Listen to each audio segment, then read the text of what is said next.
आदिवासी आयुक्त कार्यालयावर सरकारची प्रेतयात्रा काढून जनआक्रोश।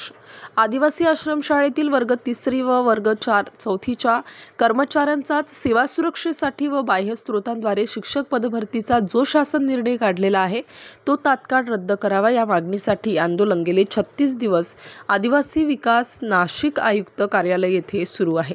परंतु आदिवासी विकास मंत्री व मुख्यमंत्री यावर निर्णय घ्यायला तयार नाहीत। आदिवासी विकास विभागाच्या शासकीय आश्रमशाळांमध्ये गेली 2 महिने शिक्षक नसल्याने विद्यार्थ्यांचे शैक्षणिक नुकसान मोठ्या प्रमाणावर होत आहे। याबाबत आयुक्त व संबंधित शासकीय अधिकारी यांना प्रश्न विचारता कोणतेही ठोस उत्तर मिळत नाही। या बाबतीत एकही आदिवासी आमदार या विद्यार्थ्यांच्या शैक्षणिक नुकसानीबाबत सरकारला जाब विचारताना दिसत नाही। आज नाशिक आयुक्त कार्यालयावर सरकारच्या प्रेतयात्रा काढून त्याविरोधात जनआक्रोश करण्यात आला। हे जर असंच चालू राहिलं तर बिरसा ब्रिगेड सह्याद्री आंदोलनात सहभाग घेऊन सरकारविरोधात हजारो कार्यकर्त्यांसह आत्मदहन करेल अशी भूमिका ब्रिगेडच्या वतीने मांडण्यात आली। जेव्हा तुमचे अधिकार सत्तेकडून संपुष्टात आणले जातात तेव्हा समाजाला गुलाम बनवण्यात येते, म्हणून यातील लक्ष्य आणि उद्देशावर आधारित सामाजिक विचारधारेवर संघर्ष करावा लागेल असा इशारा बिरसा ब्रिगेडच्या कार्यकर्त्यांकडून देण्यात आला।